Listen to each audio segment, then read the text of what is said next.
મારે માતા પિતાને પૂછવું છે કે શું તમને તમારા બાળક માટે આવી કોઈ ચેલેન્જ આવે છે કે એને કેમ ખાવું, કેમ પીવું, કેમ બેસવું, કેમ રહેવું, કેમ અભ્યાસ કરવો, કેમ સૂવું, કેમ મિત્રો સાથે વર્તન કરવું, કેવી રીતે માતા પિતા સાથે રહેવું, કેવી રીતે સમાજમાં પોતાનું સ્થાન ઊભું કરવું.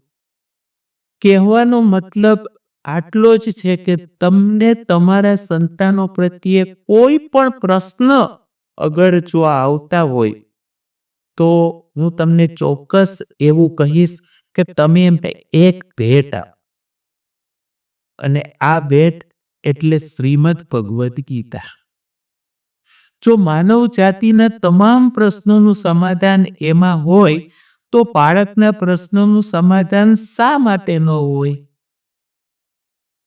પણ આપણે જોવું પડશે કે આપણું બાળક શ્રીમદ ભગવદ્ ગીતા સાથે જોડાયેલ છે, હા કે ના.